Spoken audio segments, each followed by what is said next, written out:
ბობ სორჯი. ტკივილი, გაურკვევლობა და განდიდება. იობის წიგნის წინასწარმეტყველური ახსნა. თავი მე-13. მთელი გულით ძებნა. ღმერთის მიზანია გაიძულოთ თქვენ სასოწარკვეთილად გინდოდეთ იგი და ეძებდეთ მას მეტი ძალის ხმევით ვიდრე ოდესმე. სწორედ მისწრაფება მისკენ გვცვლის ჩვენ.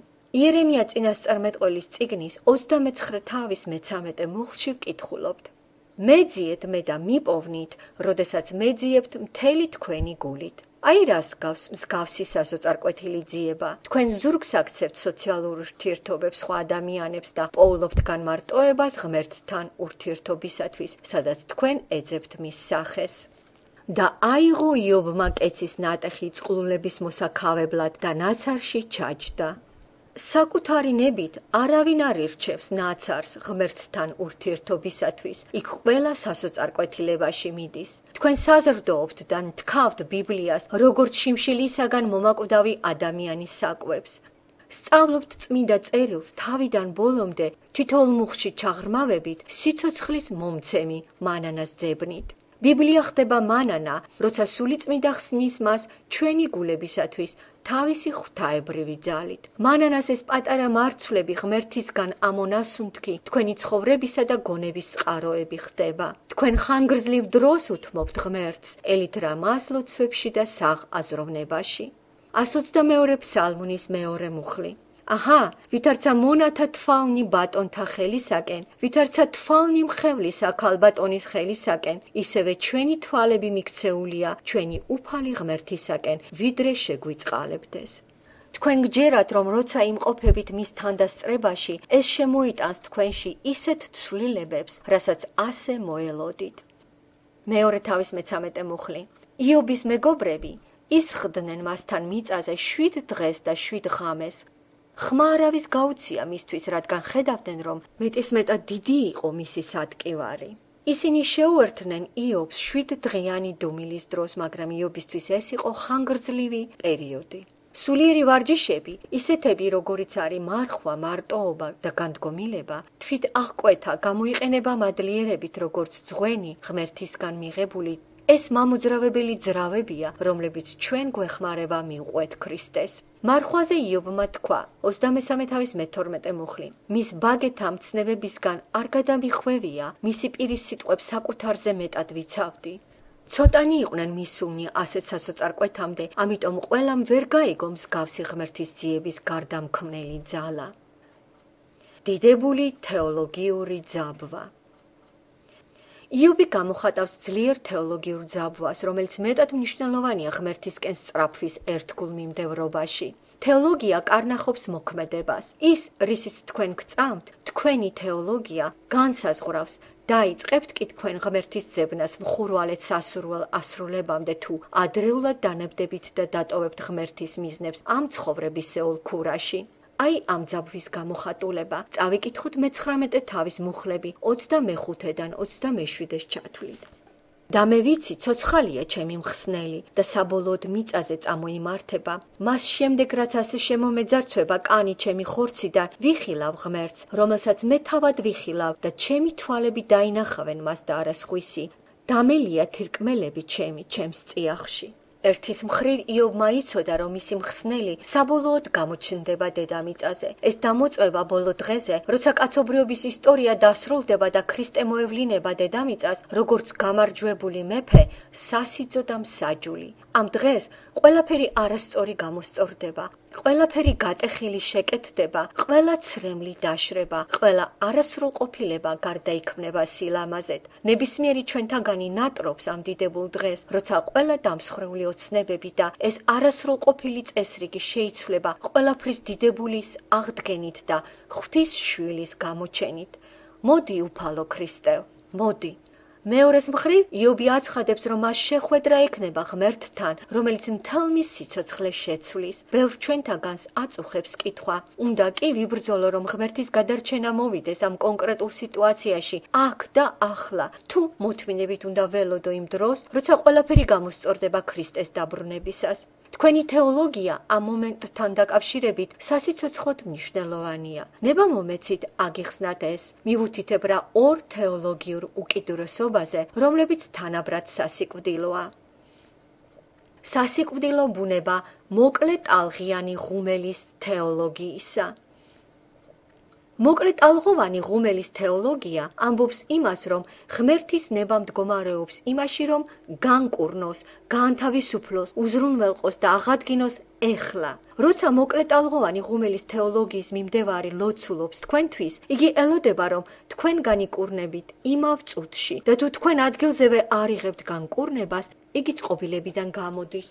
თავის გონებაში იგი ფიქრობს, მე ამ წუთას ვილოცე რწმენის ლოცვით თქვენთვის, რატომ არ მიიღეთ? მე ვიცი, რომ შევასრულე ჩემი ვალი, ვილოცე რწმენით ავსებული ლოცვით და თუ თქვენ არ განიკურნეთ, ეს იმას ნიშნავს, რომ თქვენ ცხოვრობთ ურწმუნოებაში ან რომელიმე სხვა ცოდვაში. თუ თქვენ ემხრობით მოკლე ტალღოვანი ღუმელის თეოლოგიას და არ განიკურნეთ ან არ განთავისუფლდით იმ დროში, რომელიც თქვენთვის გამოზომეთ, თქვენი სული იმედ გაცრუებულია, თქვენ დაიწყებთ ფიქრს, ესე იგი მე არა მაქვს საკმარისი რწმენა.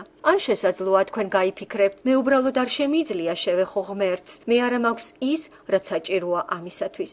ან რაც კიდევ უფრო უარესია და ამძაფრებს ფერებს, თქვენ შეიძლება გახდეთ ბრალდებლის თანამოკავშირე და იფიქროთ, ღმერთმა არ შეასრულა თავისი სიტყვა, ჩემს შემთხვევაში იგი არ იყო თავისი დაპირების ერთგული. ასეთი გზა რომ გჯეროდეს ღმერთის და მის სიტყვას მხარს უჭერდე, არ მუშაობს. როდესაც ადამიანი მოკლე ტალღოვანი ღუმელის თეოლოგიით ვერ იღებს გადაუდებელ ყისიერ უზრუნველყოფას ღმერთისაგან, იგი ასკვნის, რომ არ შეუძლია იესომდე მისვლა და ნებდება. იგი იკავებს დადუმებული მორჩილების თეორიას და ასკვნის, რომ უნდა იცხოვროს თავის პრობლემებთან ერთად. სხვა სიტყვებით, იგი ტოვებს მხურვალეს სვლას ღმერთისაკენ.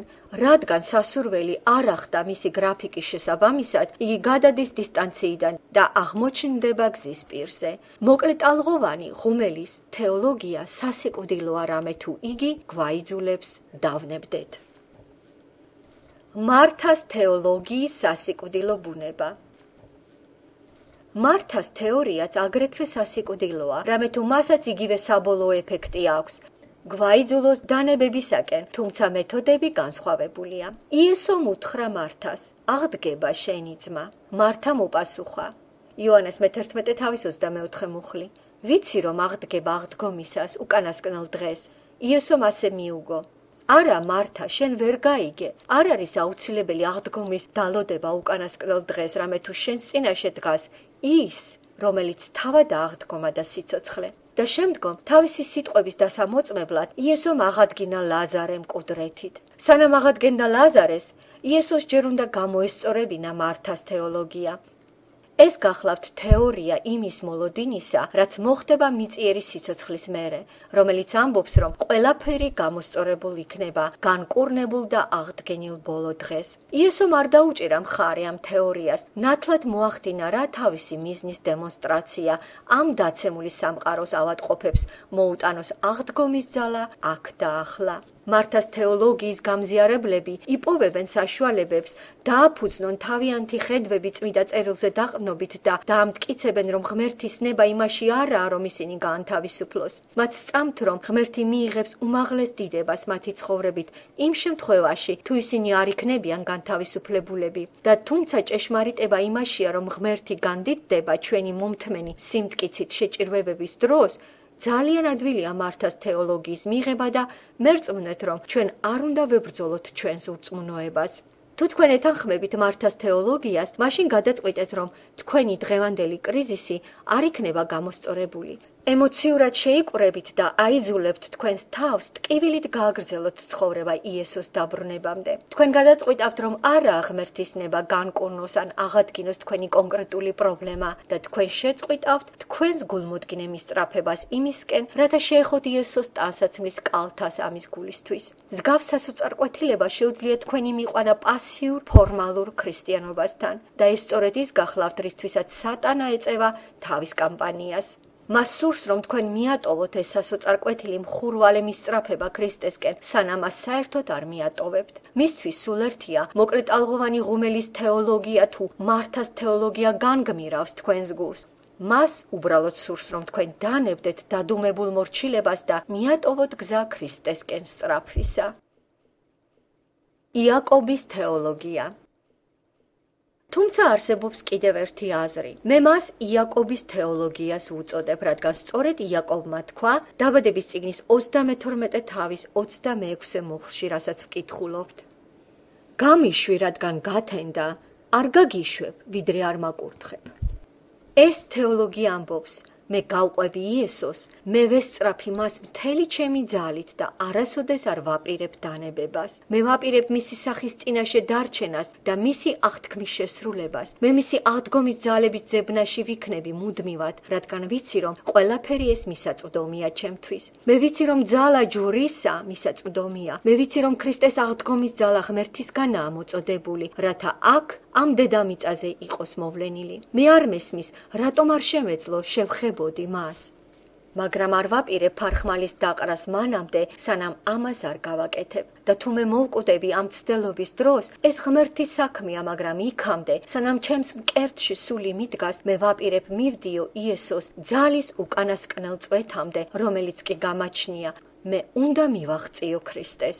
ეს გახლავთ წმინდანის კვეთრი განსაზღვრა, რომელიც სწორედ აღიქვამს იობის ქურას. მსგავსი დაჟინებულობა აკეთებს იმას, რასაც უწოდებენ საშიში ქრისტიანი. ეს წმინდანის ის სახეა, რომელიც აიძულებს სატანის დამქაშებს იკანკალონ შიშსა და ცახცახში, რადგან ისინი კიდევ ერთ იობს ხედავენ, ქალსა თუ კაცს, რომლებმაც გადაწყვიტეს მტკიცედ დაადგნენ ღმერთის სახის წინაშე, სანამ ღმერთი თავის მიზანს არ მიაღწევს. როგორც კი ეს წმინდანი გამოვა ქურიდან, ის იმდენად განადგურებული და ღმერთის მიზნებს დაქვემდებარებულია, რომ სატანის გეგმებისთვის მიუწვდომელი იქნება. იგი ჭეშმარიტი ჭურჭელი გახდება ღმერთის მიერ გამზადებული ბოლო დროისთვის დედამიწაზე. იობის ქურა მოწმობს, რომ თქვენ შეიძლება იქონიოთ ყველაფერი ეს. თქვენ შეგიძლიათ განიკურნოთ და შეიცვალოთ. თქვენ შეგიძლიათ გამოიბრძმედოთ ცეცხლში და განთავისუფლდეთ ღმერთის დიდებული ძალით. თქვენ შეგიძლიათ შეიძინოთ მარადიული განძი და ღმერთის აღმდგენი ძალის მოწმობა. თუ თქვენ თქვენი ცხოვრების ქურის ტკივილს გარდაქმნით სასოწარკვეთილ მიმდევრობაში ქრისტესკენ, თქვენ შესძლებთ ყველაფერი ამის მიღებას.